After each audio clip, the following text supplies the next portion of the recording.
할렐루야. 오늘은 여러분과 함께 씨 뿌리는 자의 비유라는 제목으로 함께 말씀을 나누겠습니다. 우리 능력교회가 올해로 벌써 13년 차의 교회가 됐습니다. 덕은동에서 7년을 보냈고 화전동에서 5년을 보낸 다음에 지금 지축동에서 1년을 보내고 있습니다. 저는 특히 우리 능력교회 첫 성전이었던 덕은동 지역을 떠올릴 때마다 항상 마음속에 생각이 나는 게 있습니다. 뭐냐면 바로 덕은동 시절에 지었던 농사. 이게 덕은동을 떠올릴 때마다 항상 제 뇌리에 생각이 나는 단어입니다. 여러분 아시다시피 저는 서울에서 태어나서 서울에서 줄곧 살았습니다. 그래서 이제 어른이 되는 동안에 그동안 농기구 한번 제대로 손에 잡아본 경험이 없었습니다. 그러다가 이제 20대 후반에 덕은동에 교회 개척을 시작을 했을 때 그때 처음 비로소 농사를 처음으로 지어봤습니다. 보셨던 분들은 아시겠지만 사실 저희 밭이 그렇게 큰 밭은 아니었습니다. 근데 그 별것 크지 않은 밭에 별걸 다 심어봤습니다. 배추도 심었고 고추도 심어봤고 고구마, 감자, 마늘, 토란, 호박, 비트 등등 참 여러 가지 많은 작물들을 다 심어봤는데 사연이 있습니다. 왜 우리가 이렇게 여러 가지를 심었냐면 우리 원로 목사님이 딴 욕심은 없으신데 유독 이 농사 욕심이 많으셨어요. 그래서 옆집에 사람이 새로 심었다 그러면 이제 우린 그날부로 바로 사서 이제 심어야 되는 겁니다. 옆집에서 이제 배추를 심었더니만 우리도 당장 배추 씨앗 사놔가지고 이렇게 배추 농사를 졌었는데 배추를 심었는데 정말 농사가 너무 잘 되는 거예요. 배추가 너무 예쁘게 잘 자라가지고 이게 거의 상품 배추처럼 너무 예쁘게 자라가지고 우리가 굉장히 참 기뻐했었습니다. 근데 문제는 저희가 우리 모두가 당시에 농사 초짜였다는 사실이었습니다. 우리는 배추도 무공의 배추가 무조건 좋은 줄 알고 그 배추에다 농약 한 번 주지 않았는데 그러고 나니까 얼마 안 있다가 이 배추에 이 버러지들이 달라붙는데 배추벌레며 진딧물이며 말로도 할 수 없이 벌레들이 달라붙었어요. 목사님이 이제 어디 계시는가 살펴보면 맨날 뒷바닥가지고 그 돌 들고서 맨날 찍고 계세요. 그러니까 배추벌레 잡아가지고 돌멩이로 찍는다고. 나중에 그것도 귀찮으셨는데 고무장갑 끼고 손가락으로 잡고 하셨는데 결국에는 그렇게 실컷 고생해서 지었던 배추 농사 얼마 먹지 못하고 거의 폐기했습니다. 그 이후로는 이제 다시는 배추 농사를 짓지 않았다. 근데 그 당시 분명한 거는 우리가 이 덕은동 그 텃밭이 진짜 참 좋은 땅이었습니다. 저희가 가져갔던 그 고구마 드셨던 분들 아마 계실 겁니다. 얼마나 달았습니까? 근데 그 텃밭이 희한하게 뭘 심어도 농사가 잘 되는 땅이었다. 저희가 다 농사 초짜인데 농사 초짜들이 모여서 지은 농사인데 그 주변에 보면 저희가 농사가 제일 잘 돼요. 좀 신기하지 않습니까? 그래가지고 옆집에 이걸 아는지 그 누렁이네 그 황구 할아버지가 호시탐탐 우리 땅을 노리고 어떻게 하든지 차지하려고 좀 얍삽하게 좀 그렇게 가져가시곤 했는데 참 희한했습니다. 여러분 우리가 농사가 잘 되는 비결이 뭐냐? 무엇보다도 농사는 단연 토지가 비옥한 토지의 비옥도 즉 지력에 농사의 성패가 달려있는 것입니다. 똑같은 씨앗을 뿌려도 소출이 다르게 나타나더라. 여러분 오늘 이제 성경에 보면은 역시 농사에 관한 이야기가 나오고 있습니다. 유명한 예수님의 비유 가운데 씨 뿌리는 자의 비유, 이것이 바로 오늘의 말씀입니다. 일단 오늘 본문을 이해하기 전에 먼저 본문에 관련된 두 가지의 배경 지식에 대해서 한번 말씀을 드리겠습니다. 일단 주님께서 오늘 이 씨 뿌리는 자의 비유를 주셨던 그 장소가 어딘가 한번 보겠습니다. 본문 1절 2절 읽겠습니다. 시작. 그날 예수께서 그날 예수께서 집에서 나가사 바닷가에 앉으심에 큰 큰 무리가 그에게로 모여들었다. 예. 설교 장소가 어디였습니까? 예, 바닷가의 배 위에서 주님은 설교를 하셨다. 여러분, 왜 예수님께서 배 위에서 설교를 하셨을까 한번 생각을 해 보신 적이 있습니까? 그럼 일단 통상 이스라엘은 대낮에 굉장히 더운 나라입니다. 그런데 여러분, 이때에 바닷물과 육지 이 동시에 열을 받을 때 바닷물과 육지 가운데 뭐가 먼저 데펴지겠습니까? 육지가 데펴집니다.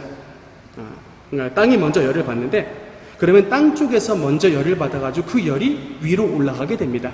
그러면 이제 그 데워진 공기가 위로 올라가서 그 빈 공간에 공기가 들어오기 위해서 바다 쪽에서부터 이렇게 육지를 향해서 바람이 밀려 들어옵니다. 근데 대류 현상이죠.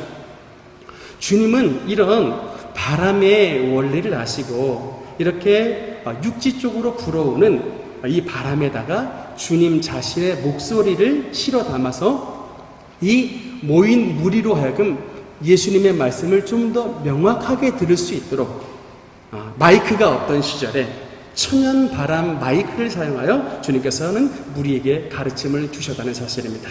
예수님의 이제 큰 지혜를 발견할 수 있다. 그 다음에 한 가지 더, 여러분, 본문에서 주님께서 사용하신 설교의 비법이 있습니다. 설교 기법인데 바로 뭐냐면 이게 비유법입니다. 비유법. 여러분들 가운데에 문학을 좋아하시는 분이 아마 계실 겁니다. 이 문학을 좋아하시는 분들은 한번 제가 여쭤보겠는데, 세계 4대 시성이 누굴까? 여러분 혹시 아십니까? 첫째는 호메로스, 두 번째는 단테, 세 번째는 셰익스피어, 네 번째는 이제 괴테입니다. 근데 물론 이들 가운데 호메로스 같은 경우는 예수님이 오시기 전의 시대에 살았기 때문에 예외입니다만, 나머지 인물들, 단테라든지 셰익스피어라든지 괴테라고 하는 이런 인물들은 이런 대가들의 한 가지 공통점이 있는데, 이분들이 어떤 공통점을 가지고 있느냐면 바로 한결같이 성경을 가까이 했던 인물들입니다.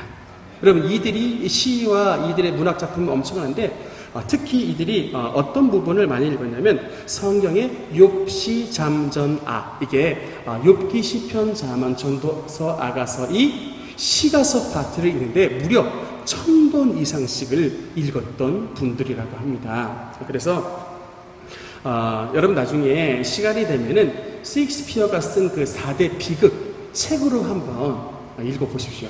그 안에 보면은 이게 사람의 머리에서 나온 비유법이 맞는가 할 정도로 어마어마한 이 비유법이 나와요. 비유의 스킬이 정말로 엄청납니다. 문학인 초짜인 제가 읽어봐도 정말 놀랄 정도로 이 비유법이 대단해요. 여러분, 그래서 이 영국인들이 이 셰익스피어를 얼마나 존경했는지 뭐라고 했냐면 인도와도 바꾸지 않겠다라고 했던 인물이 바로 셰익스피어입니다. 그런데 이런 시성들의 그런 천재적인 영감과 비유적인 이 능력이 어디에서 비롯됐냐면 바로 하나님의 말씀을 가까이 했을 때에 하나님의 말씀으로 인한 능력이 저들에게 엄청난 영감을 주었다는 사실입니다. 여러분, 특히 이런 비유의 원조 황태자가 누구냐? 바로 우리 주 예수 그리스도인 것입니다. 35절 말씀 우리 한번 같이 읽어보도록 하겠습니다. 시작. 이는 선지자를 통하여 내가 입을 열어 비유로 말하고 창세부터 감추인 것들을 드러내리라. 아멘. 하나님의 감추인 비밀을, 그 세계를 주님께서 이 비유의 말씀을 통하여 천국의 비유에 대해서, 하나님 나라에 대해서 문을 활짝 열어 놓으셨다. 그분이 바로 예수 그리스도이시라는 것입니다. 그래서 그 말씀을 읽는 저와 여러분에게도 이런 동일한 주님의 신령한 지혜가 임하기를 주님 이름으로 축원합니다. 예수님이 이 씨 뿌리는 자의 이 비유에는 총 4가지의 땅이 등장합니다. 길가, 돌밭, 가시떨기, 이제 좋은 땅, 옥토, 이렇게 4가지 종류의 땅이 등장을 하는데, 이 이제 땅이 무엇을 상징하냐면 각 사람의 마음을 이 땅으로 상징하고 있습니다. 그래서 성경은 우리의 마음을 가리켜서 뭐라고 하냐면 마음밭이라고 성경은 가르쳐 주고 있는데, 성경은 우리의 마음밭을 총 4가지로 구분을 하고 계십니다. 이 말씀을 듣는 여러분은 말씀을 들으면서 내가 과연 어떤 밭에 내 마음이 속하는가 한번 여러분 스스로를 분별해 보시기를 바랍니다. 그럼 첫째로 첫 번째 씨앗이 떨어진 땅이 어디냐? 4절 말씀 읽겠습니다. 시작. 씨를 뿌리는 자가 뿌리러 나가서 뿌릴새 떨어는 길가에 떨어지매 새들이 와서 먹어버렸고. 아멘. 뭡니까?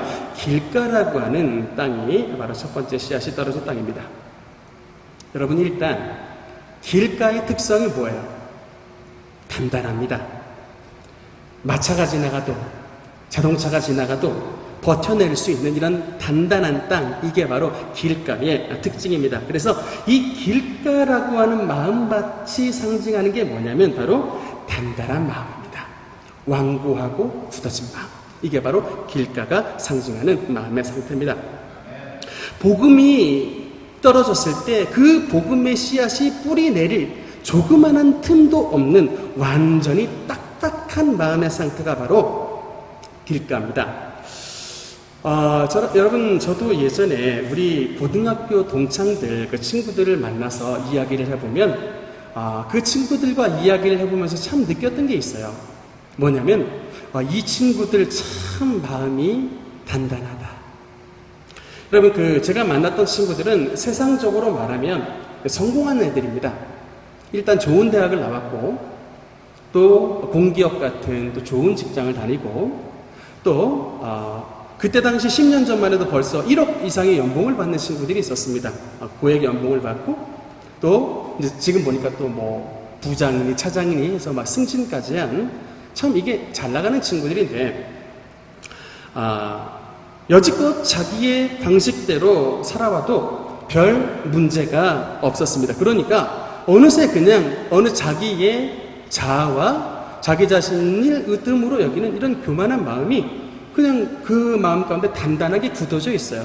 그래서 제가 가끔, 물론 술자리입니다만, 예수님 믿고 회개하라 그러면 그래서 이제 하나님의 백성답게 살자고 전도를 하면요, 주문아, 전도는 다른 사람들한테 하고 나한테는 하지 마, 이렇게 거부를 하곤 했었습니다.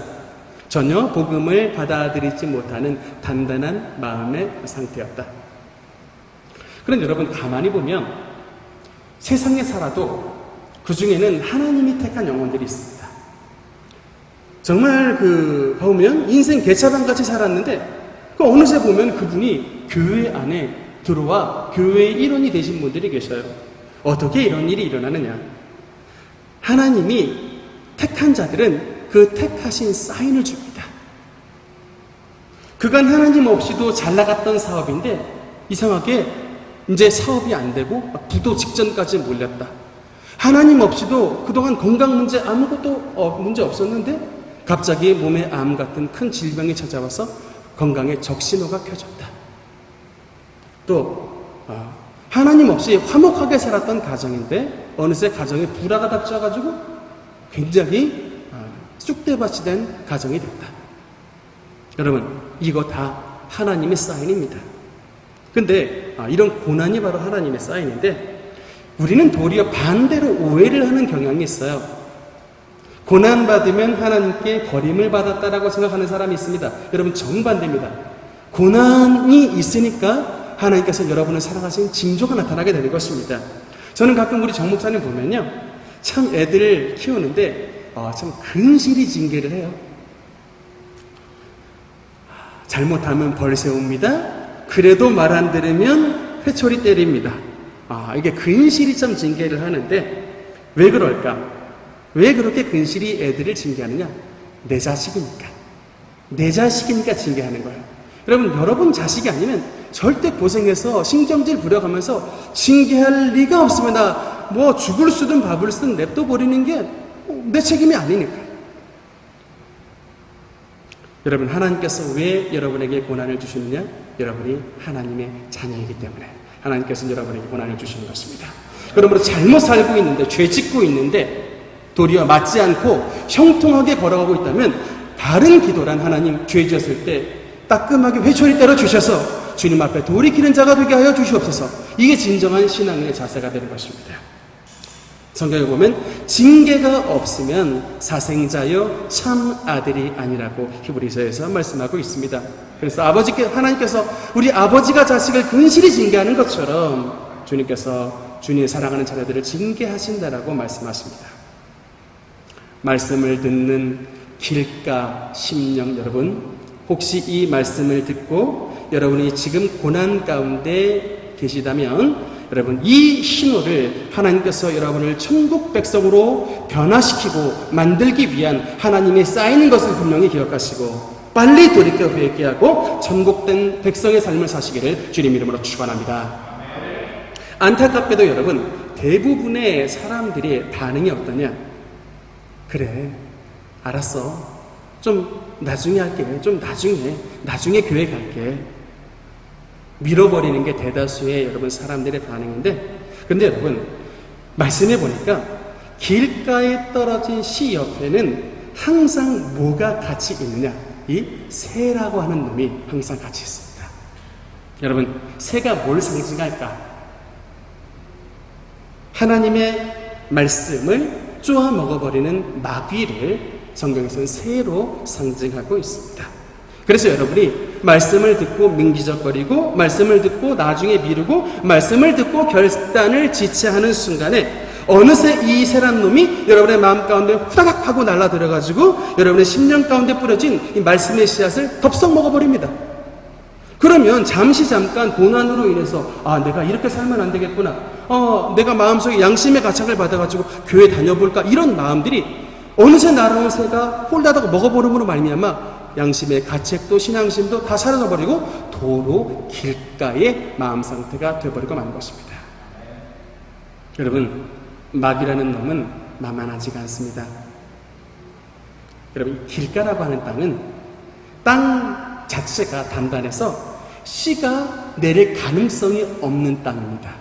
그런데 그 땅에 씨앗 뿌리가 내릴 가능성이 없는 땅에 이 마귀라는 놈이 혹여나 그 씨 속에 담겼던 그 변화의 가능성 자체를 알고 있기 때문에 혹여나 그 씨가 땅에 들어가서 변화를 일으키지 못하게 하려고 뻔히 안 들어가는 길가 땅에 날아가서 집어먹는 굉장히 부지런한 놈이라는 것입니다. 얼마나 이 마귀라는 놈이 이 말씀 자체를 싫어하는가. 그래서 여러분, 우리의 심령이 길가같이 단단한 땅이 되지 않기 위해서 우리는 언제나 주님의 말씀을 가까이 하고 그 말씀으로 우리의 단단한 마음을 기경해야 되는 것입니다. 여러분, 그래서 죄 안 짓고 하는 완벽한 사람은 이 세상에 절대 없습니다. 말씀을 전하는 서목사를 비롯해서 우리 모두가 사실은 주님 앞에서 죄를 짓는 죄인들입니다.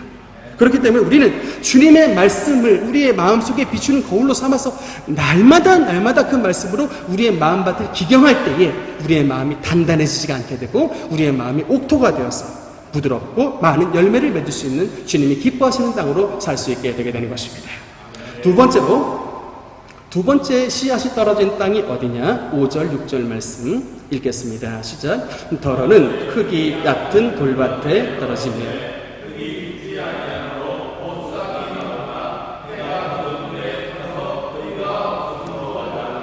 아멘. 바로 돌밭이라고 하는 이제 땅이 두 번째 땅입니다. 여러분, 이 돌밭은 겉으로 보기에는 별 문제가 없습니다. 왜냐하면 씨가 떨어졌을 때 그 돌밭 위에 흙이 있어서 그게 씨가 싹이 났기 때문에 겉으로 보기에는 별반 문제가 없는 땅인데, 그럼 여러분, 길가와 돌밭의 차이가 뭐냐?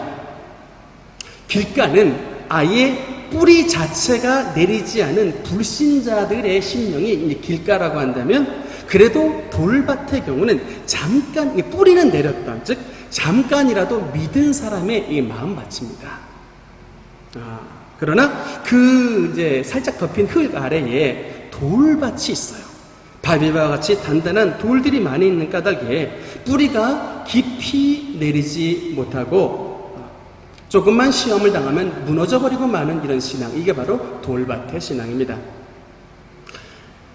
제가 목회를 하면서 돌밭의 심령을 가진 분들의 이 특징을 보면은 굉장히 일단 감정 기복이 심하고, 또 특히 이분들의 경우는 이 자기가, 성경 말씀이 아니라 자기가 신앙의 기준이 되는 그런 참 신앙생활을 하셨던 분들이 많습니다.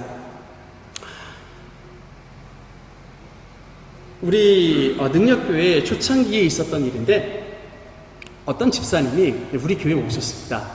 이분이 원체 이제 우리가 아는 분이었는데, 그간 다른 교회 다니면서 그 교회 이제 목사님 대신해서 새벽기도 설교도 하시고, 또 남다른 신앙생활의 경험이 있는 분 같아서, 이제 사실은 이제 제가 그분을 잠깐 소개하자면 어떻게 말씀을 드릴 수 있냐면, 대한민국에 살면서 조선시대의 은혜를 누리고 있는 분이다, 이렇게 제가 말씀을 드릴 수 있습니다.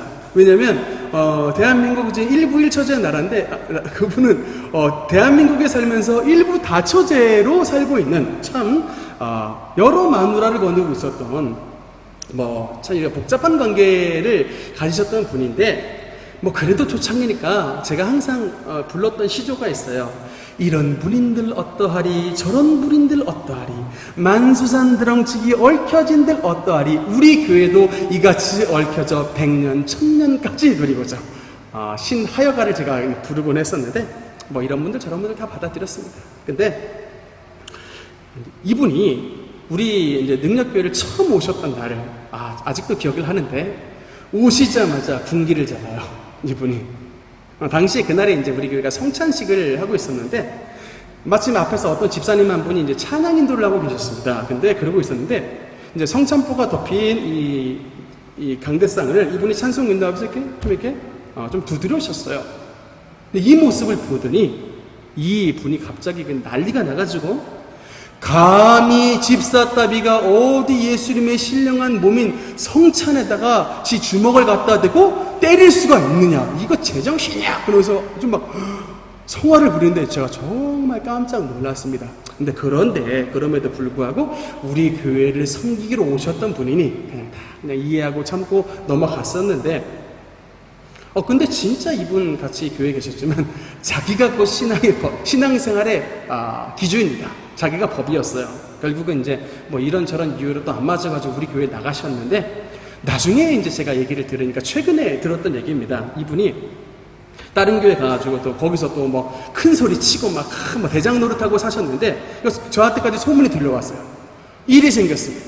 뭐냐면 이분이 또 이제 어떤 그 베트남에서 오셨던 여인분하고 차 안에서 이제 바람이 났는데, 이 모습을 그분의 딸내미가 그 모습을 보고 자기의 엄마에게 고발을 해가지고, 그래서 이제 그 교회에서 큰 소리 쳤던 이 교회에서도 이제 발각이 나가지고 완전히 쫓겨나고, 지금은 도대체 이제 그분을 받아주는 교회가 없는 상태가 됐다라는 얘기를 들었습니다.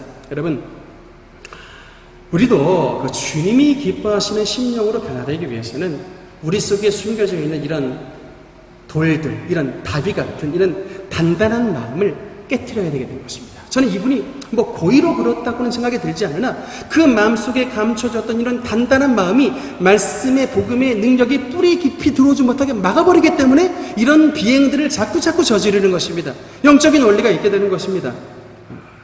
그럼 우리 이렇게 여러분, 이 마음의 이 단단한 것이 이게 돌이고 바위인데 어떻게 이것이 깨어질 수 있겠습니까? 우리 인간의 힘으로 되지 않는데, 우리가 이 부분에 대해서 성경이 분명하게 말씀을 하는 부분이 있습니다. 우리 에스겔 36장 28절 읽어보겠습니다. 시작. 또 새 영을 너희 속에 두고 새 마음을 너희에게 주되 너희 육신에서 굳은 마음을 제거하고 부드러운 마음을 줄 것이며. 아멘.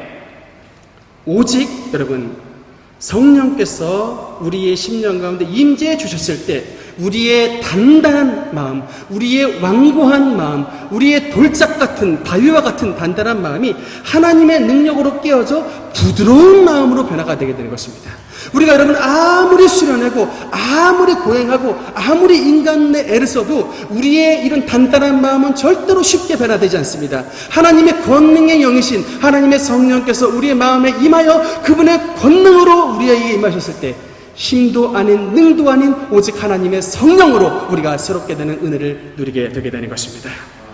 주님의 제자 가운데 특별히 여러분 베드로 3년 반 동안 예수님을 쫓아다녔던 주님의 수제자입니다. 그런데 그 예수님의 사역의 말미에 결국 베드로는 어떻게 됐느냐, 예수님을 3번이나 모른다고 부인하며 저주했던 참 배반자로서 그 사역을 끝내버릴 그런 위기가 됐었습니다만 결국에 이 베드로는 오순절에 하나님의 성령을 충만하게 받고 새 사람으로 변화된 후에 예전에 겁쟁이 베드로가 아니라 담대한 반석의 믿음을 가진 베드로가 되어서 여러 군중 앞에 담대히 나가서 회개를 촉구했을 때 3,000명이 변화되고 5,000명이 변화되는 하나님의 놀라운 기적이 나타나게 됐던 것입니다. 그럼 우리의 능력은 어디에 속해져 있는 것입니까? 바로 하나님의 성령께서 우리의 심령 가운데 부어질 때에 우리는 주님의 능력 있는 사람으로 변화가 받게 되게 되는 것입니다. 세 번째, 씨앗이 떨어진 곳은 어디냐? 바로 가시떨기라고 말씀을 하고 있습니다. 7절 말씀 우리 한번 같이 읽도록 하겠습니다. 시작. 그러는 가시떨기 위에 떨어지네 가시가 자라서 기운을 받았고. 아멘. 그럼 이 가시떨기는 일종의 잡초입니다. 잡초의 특징이 뭘까요? 생명력이 셉니다. 또 가꾸지 않아도 알아서 잘 자랍니다. 우리 지금 우리 교회 뒷동산 보면 원래 좀 민둥산이었는데 얼마나 이 풀이 무성하냐. 이게 다 죄다 잡초들입니다. 그런데 이 잡초 같은 가시떨기 위에 씨앗이 떨어졌다. 잡초와 이 복음의 씨앗 가운데 뭐가 더 성장력이 빠르냐면 바로 잡초가 더 빠릅니다. 그래서 그게 씨앗보다 더 빨리 자라서 햇볕을 막아버리니까 광합성 작용이 안 되고 그래서 잎이 누렇게 떠버리고 결실하지 못하는 그런 식물이 됐다. 여러분, 그래서 이 가시떨기 위에 떨어진 이 씨앗은 무엇으로 상징할 수 있느냐? 바로 탐심과 정욕에 점령된 마음 상태, 이것이 바로 가시떨기 위에 떨어진 이게 씨앗이라고 말씀을 드릴 수 있습니다. 여러분, 성경에는 이런 가시떨기에 붙은 이름을 2가지로 붙이고 있습니다. 나중에 뒤에 나오는데 첫 번째 뭐냐면 세상의 염려라고 하는 가시떨기가 있고 두 번째는 재물의 유혹이라고 하는 가시떨기가 있습니다. 세상 염려, 재물의 유혹. 혹시 말씀을 듣는 여러분 가운데 물질에 자유로운 사람이 있습니까? 목사님, 저는 지금 당장 일 그만둬도 평생 먹고 살 물질이 있으니 걱정이 없습니다. 이런 분 혹시 계시면 저한테 알려주시면 감사하겠습니다. 왜냐면 그분하고 조금 친하게 지내고 싶어가지고 저도 물질에 자유롭지 못합니다. 우리 목구멍이 포도청이죠. 사실 참 물질이 없으면 여러모로 많이 불편하고 그럴 때마다 돈 많이 가진 사람들 참으로 부럽습니다만, 그러나 여러분 이런 물질에 대한 염려와 이런 재물에 대한 유혹이 여러분의 삶에 가시가 되어서는 안 됩니다. 물론 우리가 이 땅에 발을 디디고 살기 때문에 물질 필요합니다. 그러나 이런 물질에 대한 염려와 재물의 유혹이 저와 여러분의 삶에 가시로 작용되어서는 안 된다. 여러분, 오늘날의 한국 사회의 가정을 보세요. 가시덤불입니다. 그런데 이 가시덤불의 현상이 먹을 게 없어서 생깁니까? 정반대예요. 아버지가 많은 재산을 남겨놨더니 그 유산이 그 가정의 가시덤불이 돼가지고 형제와 형제가, 자매와 자매가 서로 아기다툼하여 원수되고 소송 걸고, 그래서 다시는 얼굴 보지 않는 그런 참 이런 해괴망측한 일들이 대한민국 사회의 소송이라는 문제로 굉장히 많이 나타나고 있습니다. 이 물질에 대한 욕심과 탐욕이 그 가정의 가시덤불이 됐기 때문에 그렇습니다. 여러분, 우리가 이 세상의 물질에 대한 염려와 재물의 유혹에 대해서 어떻게 우리가 이것을 이기는 자가 될 수가 있느냐. 여러분, 이것을 뽑아내야 옥토가 되는 거예요. 이 재물의 유혹과 이 물질에 대한 염려라고 하는 가시덤불을 뽑아내야만이 그 심령이 주님께서 인정하시는 옥토가 되는 것입니다. 그것이 있는 상태에서는 복음의 씨앗이 뿌려져도 자라지가 못하기 때문에 주님은 뽑아내라고 말씀을 하는데, 우리가 어떻게 이 가시덤불을 뽑아낼 수가 있느냐. 여러분, 제가 법대 다니던 시절에 저희 학교에 이제서 참 고민이 있던 시절이 있었습니다. 제가 참 이게 말 못할 어려움이 있었는데, 그 당시에는 제가 이미 이제 군대도 갔다 오고 주의 종이 되기로 이미 하나님 앞에 서원을 했습니다. 약속을 했는데, 학교 생활을 하면 할수록, 수업을 들으면 들을수록 이 법대 수업이 너무 재밌습니다. 이해가 쏙쏙 돼요. 너무 잘할 수 있어요. 저 1학년 때도 학교에서 1등을 했는데, 그러니까 수업 시간에 교수님의 말씀이 내게 이해가 되면서 이게 마음에 미련으로 다가옵니다. 그런데다가 이 같이 공부했던 우리 이제 친구들 가운데 벌써 사법시험을 패스를 하는 애들이 나와요. 대학을 다니면서. 근데 그 사법시험을 패스를 하면 그때서부터 학교에 이제 위상을 완전히 올려준 이제 이런 이유로 학교에서 등록금 전액 면제가 되고 완전히 그냥 꽃가마를 탑니다. 영광 가운데 들어와요. 그 모습을 보는데 이 마음속에 이게 시기야 질투야 이게 마음이 참 내 마음 막 종잡을 수가 없어요. 막 너무너무 괴롭습니다. 근데 그래서 그날에 우리 법대 휴게실, 법향이라고 하는 휴게실에서 이제 자판기 앞에 있는 이제 이런 의자에 앉아가지고 쭉 늘어져가지고 그냥 성경 피고 한탄하듯 그냥 읽어 내려갔습니다. 근데 그날따라 마침 어떤 말씀을 읽었냐면 이사야 53장의 말씀을 그냥 읽어 내려갔습니다. 우리가 전한 것을 누가 믿었느냐? 여호와의 팔이 네게 나타났느냐? 그는 주 앞에서 자라나기를 연한 순 같고 마른 땅에서 나온 뿌리 같아서 고운 모양도 없고 풍채도 없은즉 우리가 보기에 흠모할 만한 아름다운 것이 없도다. 이렇게 이제 쭉쭉 읽어 내려가는데 참 신기한 현상이 일어났어요. 그 말씀을 읽는데 갑자기 그 하나님의 아들 예수 그리스도의 고난의 현장이 내 눈앞에 이게 펼쳐지는 거예요. 그가 찔림은 우리의 허물을 인하며 그가 상함은 우리의 죄악을 인함이라. 그가 징계를 받음으로 우리가 평안을 누리고 그가 채찍에 맞음으로 우리가 나음을 입었도다.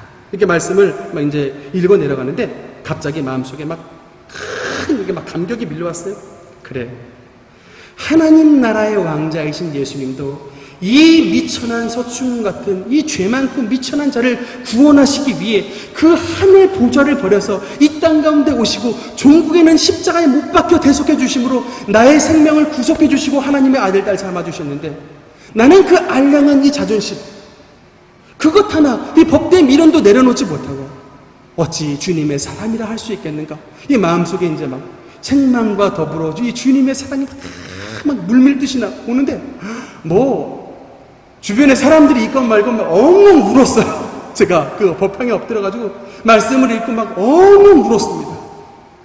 그래서 그렇게 이제 흐느끼는 동안에 제가 나중에 알고 보니까 우리 법대의 괴짜가 됐습니다. 그래가지고 이게 저는 한번 수업 듣다가 어떤 교수님이 우리 여기 법대에도 혹시 그런 사람이 있습니까? 법전 말고 성경책 들고 다니면서 법대 다니는 분 이런 사람이 있습니까? 하는데 일순간 수업을 듣던 애들이 저를 쳐다보면서 와락 웃어버리는데 제가 이 경희법대에 이렇게 유명한 인물인지 몰랐었습니다. 다 알더라고요. 깜짝 놀랐습니다. 제가 이제 그때 그 말씀을 읽고 저의 마음속에 있는 이런 세상의 욕심, 세상의 교만, 세상의 정욕들 참 예수의 십자가에 못이 박히는 순간이었습니다. 이제는 여러분 그 후가 돼서 굉장히 당당합니다. 제가 평상시에 어떻게 말하냐면, 야 니들 변호사, 니들 돈만 주면은 범죄했던 사장님, 범죄했던 여러 범죄자들 돈만 많이 받으면 죄 감춰주는 거 아니야? 그런 역할 하지. 니들 검사들 맨날 눈 시뻘겋 같고 평생 범죄자들 다 찾다가 일생 마치지.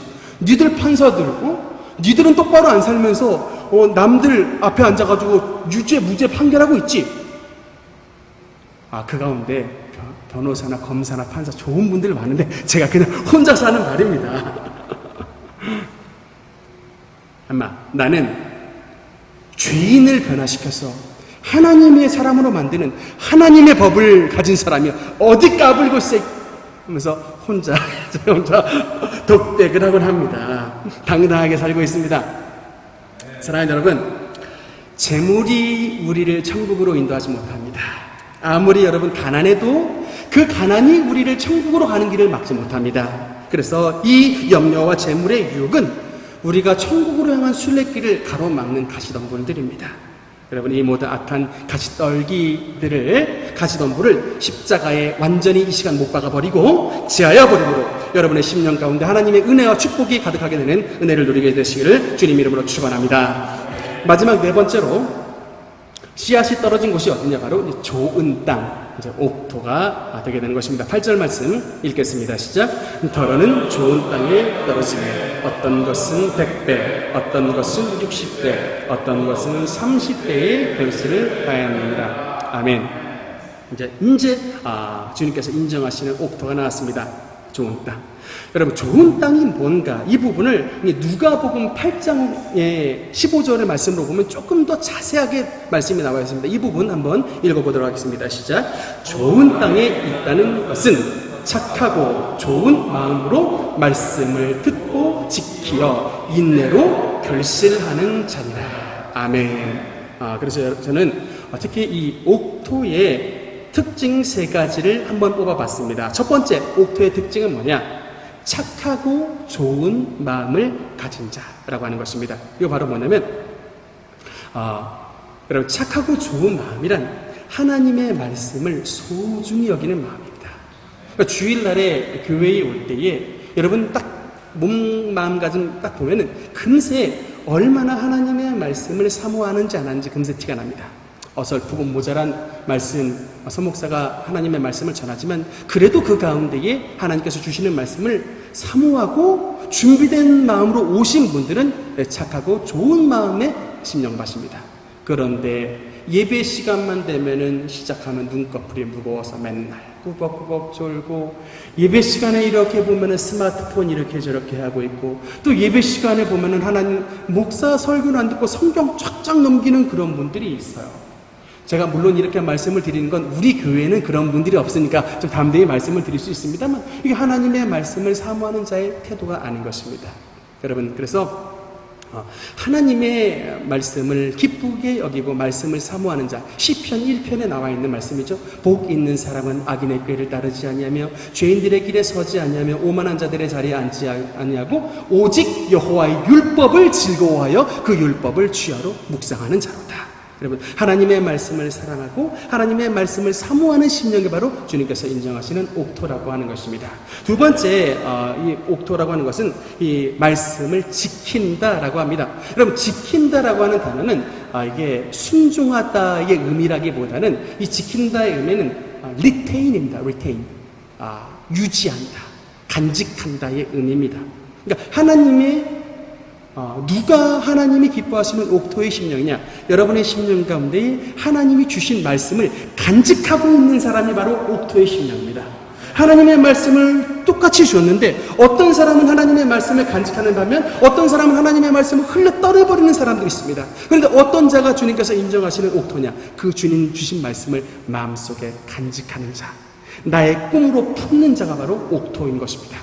여러분, 전 진짜 이 말씀의 능력을 지금도 기억하고 있습니다. 여러분, 우리 능력교회에 하나님께서 주셨던 비전이 뭡니까?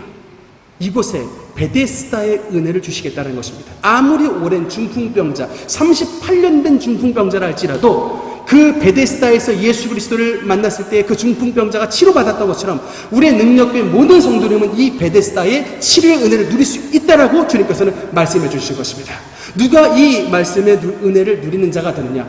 그 말씀을 마음속에 간직하는 자, 그 말씀을 잊지 않는 자. 저는 여러분, 우리 교회에 개척했을 때 시작부터 하나님이 우리 능력교회에 1000명의 성도를 약속해 주셨습니다. 물론 그 당시에 보면 무슨 오두막 같은 집에 왜 1000명이냐, 야 100명만 들어와도 소원이 없겠다 생각을 했습니다. 그런데 그 2007년도 우리 교회 개척을 시작했을 때 하나님께서 우리에게 분명한 비전을 줬어요. 저는 그 비전을 마음속에 분명히 품고 오늘도 그 말씀을 마음속에 외웁니다. 이사야 60장 22절에 보면 그 작은 자가 천명을 이루겠고 그 약한 자가 강국을 이룰 것이라. 나 여호와가 때가 되면 속히 이루리라고 말씀해 주신 것입니다. 그 작은 자 천명을 이루고 그 약한 자가 강국이 되는 은혜, 그 비전을 우리 능력교회 주셨으니 저는 그 말씀을 마음속에 깊이 간직하고 깊이 인큐베이팅하여 출산할 때까지 해산의 고통을 감당해서라도 반드시 그 약속을 우리 가운데 이루겠다고 믿고 나아가고 있는 것입니다. 저 여러분 그 꿈에 동참하십니까? 세 번째로 보면 인내로 그 열매를 맺는 자라고 하고 있습니다. 여러분 세상에 보니까 빨리 되는 것은 다 선하지 못해요. 잡초도 빨리 자라는 식물은 다 잡초입니다. 그러니까 여러분 오랜 기간 동안에 시간이 걸리는 게 알곡이에요. 알곡을 맺으려면 오래 시간이 걸립니다. 약도 그래요. 빨리 약효가 생기는 건 뭐예요? 마약입니다. 마약이에요. 여러분 무슨 약 하나 먹었는데 몸이 갑자기 팍팍팍팍 막 회복이 돼요? 한 3일 먹고 한 일주일 먹다 보니까 이게 몸이 어느새 점점 나아지더라. 이게 여러분 이게 바로 약처럼 옥토도 바로 이런 마음들입니다. 하나님께서 약속을 주시고 하나님의 말씀을 받았을 때 인내의 그 기다림을 통과해야지만 그 심령은 하나님 앞에 옥토인 것입니다. 절대 여러분 하나님의 은혜는 인스턴트가 아닙니다. 기나긴 연단과 기나긴 인내를 통과하지만 반드시 그 끝자락 언저리에는 하나님이 주신 축복과 하나님이 주신 치료와 주님의 약속이 우리에게 분명히 기다리고 있는 것입니다. 믿고 나아가는 심령이 바로 하나님의 옥토의 은혜를 누리는 자가 되게 되는 것입니다. 말씀의 결론을 맺겠습니다. 사랑하는 성도 여러분, 우리 예수님은 믿음의 씨앗을 씨 뿌리는 자로 세상에 오셨습니다. 그 예수님의 씨앗을 온 열방에 뿌려져서 지금 저와 여러분 그 예수 그리스도의 씨앗을 받아 우리도 지금 예수님을 믿고 있는 자가 됐고, 그렇기 때문에 우리에게 주어진 사명은 뭐냐? 예수님처럼 그 예수의 씨앗을 열방에 뿌리는 우리 또한 작은 씨 뿌리는 자의 그 사명을 감당해야 되게 되는 것입니다. 여러분 물론 씨를 뿌릴 때는 이게 참 찬송가도 있죠. 씨를 뿌릴 때에 나지 아니할까 슬퍼하며 심히 애탈지라도 울며 씨를 뿌리는 자는, 이게 말씀이 나오잖아요. 오늘 말씀에도 보니까 4가지의 종류의 씨앗을 심었습니다. 근데 그 씨가 길가에 떨어졌을 때, 돌밭에 떨어졌을 때, 가시떨기에 떨어졌을 때는 이 씨의 열매가 있다 없다? 없다. 오직 어떤 땅에만 열매가 있어요? 옥토에만 열매가 나타납니다. 그런데 그 유독 예수님은 이 4분의 1의 확률만 되는 이 씨 뿌리기에 사실 더 안 돼요. 한 100명 씨앗 뿌리면 1명 될까 말까 합니다. 현실 세계에서는. 그렇게 잘 안 변함에도 불구하고 우리가 왜 그럼에도 불구하고 씨 뿌리는 자, 작은 예수 그리스도의 복음의 씨를 뿌리는 자의 삶을 살아야 되느냐? 그 옥토에서 맺어진 열매가 30배, 60배, 100배의 열매를 맺게 되게 되는 것입니다. 저와 여러분 예수 그리스도의 그 씨 뿌리는 자세를 본받아서 우리도 복음의 씨앗을 뿌리는 자가 되고, 무엇보다 복음의 씨앗을 뿌리는 자는 길가의 땅이 아니라 돌밭의 땅이 아니라 가시덤불이 아니라 그 모든 것들을 제거해버린 하나님이 기뻐하시는 옥토가 되는 심령이 됐을 때 하나님께서 저와 여러분을 더욱더 기쁘게 여기시고 하늘의 놀라운 상급으로 채워주실 것입니다. 우리 모두가 주님이 기뻐하시는 옥토가 되고 또한 믿음의 씨를 뿌리는 자가 되어서 주님의 영광의 자리에 함께 하시는 천국의 주인공들 되시기를 주님 이름으로 축원합니다.